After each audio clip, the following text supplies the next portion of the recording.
Hello guys, welcome back to Kirik Ranganna YouTube channel. Guys, ವಿಡಿಯೋನ ಕೊನೆವರೆಗೂ ನೋಡಿ, ಹಾಗೆ ಒಂದು ಲೈಕ್ ಒಂದು ಸಬ್ಸ್ಕ್ರೈಬ್ ಮಾಡಿ ಸಪೋರ್ಟ್ ಮಾಡಿ ಅಷ್ಟೇ. ಈಗ ಜಾಮೀನ್ ಕೊಡೋಕ್ ಬಂದಿದ್ರಿ ಅಂದ್ರೆ ಈ ಕಲ್ಲು ತೂರಾಟವನ್ನು ನೀವು ಸಮರ್ಥನೆ ಮಾಡ್ಕೊಳ್ತೀರಾ? ನೋಡಿ, ಕೈ ಮೇಲೆ ಒಂದು ಗಾಯ ಆಗಿದೆ, ಹಾಗಂತ ಕೈ ಕತ್ತರಿಸಕ್ ಆಗಲ್ಲ. ಆ ಗಾಯಕ್ಕೆ ಏನ್ ಚಿಕಿತ್ಸೆ ಮಾಡ್ಬೇಕು ಮಾಡ್ಲೇಬೇಕಲ್ವಾ. ಒಂದು ಘಟನೆ ನಡೆದಿದೆ, ಇಲ್ಲ ಅಂತ ಹೇಳಲ್ಲ. ಯಾಕೆ ನಡೆದಿದೆ ಅದನ್ನ ನೋಡ್ಬೇಕು ಮೊದಲು. ಈ ಸಣ್ಣ ಮಕ್ಕಳ ಮೇಲೆ 15 ಡಿಫ್ರೆಂಟ್ ಸೆಕ್ಷನ್ಸ್ ನಾನ್ ಬೈಲೇಬಲ್ ಅಫೆನ್ಸಸ್ ಮಾಡಿದ್ದಾರೆ.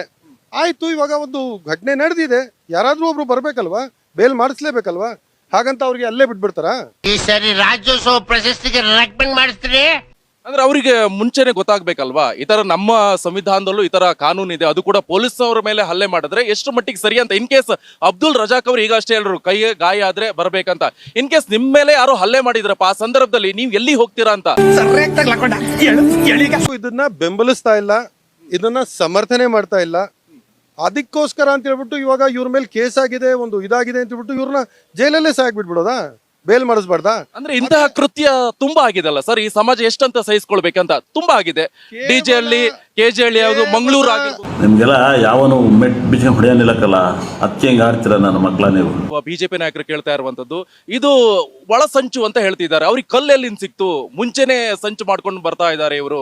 ಯಾಕಂತ ಹೇಳಿದ್ರೆ ಈಗ ನೀವು ಬಂದಿದ್ದು ಹಾಗೆ ಇದೆ, ಮುಂದೆ ಹೋಗಿ ಕಲ್ಲು ಹೊಡಿ, ನಾನ್ ಬರ್ತೀನಿ, ಜಾಮೀನ್ ತಗೊಂಡ್ ಬರೋಣ ಅಂತ ಅಬ್ದುಲ್ ರಜಾಕ್ ಮಾಡಿದ್ದು ಹಾಗೇನಾ? ಸಾಧ್ಯ ಇಲ್ಲ, ಸುಮ್ಮನೆ ಇವನ ಹತ್ರ ಏನ್ ಮಾತಾಡೋದು. ತಾವು ಉದಯಗಿರಿ ಪೊಲೀಸ್ ಸ್ಟೇಷನ್ ಮುಂದೆ ಒಂದ್ ಸ್ವಲ್ಪ ಪ್ಯಾನ್ ಮಾಡಿದ್ರೆ ಕ್ಯಾಮ್ರಾ ನೋಡ್ಬೋದು, ಅಲ್ಲಿ ಹಳ್ಳ ಮಾಡಿದ್ದಾರೆ, ಅಗ್ದಿದ್ದಾರೆ ರೋಡು ಹೊಸದಾಗ ಹಾಕಕ್ಕೆ ಹಳ್ಳ ಮಾಡಿ ಅಗ್ದಿದ್ದಾರೆ. ಇವಾಗ ಅಲ್ಲಿ ಕಲ್ಲೇ ಸಿಗೋದು, ಮತ್ತೆ ಇನ್ನೇನು ಚಾಕ್ಲೇಟ್ ಸಿಗುತ್ತಾ?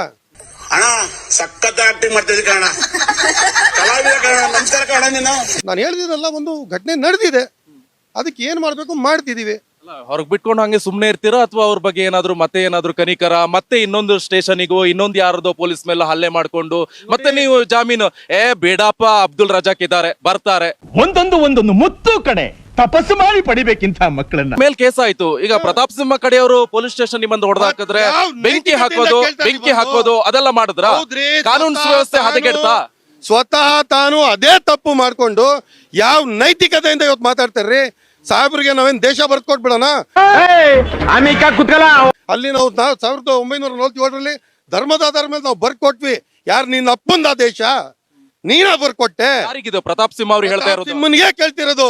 ನಿಮ್ ತಾತ ಮುತ್ತಾತಿಂದಿರು ಹೇಡಿಗಳ ತರ ಹೋಗ್ಬಿಟ್ಟು ಕುಯ್ನಿಗೆ ಲೋ ಗೆಡ್ಡೆ ಅಮಿಕ ಕೂತ್ಕೋ.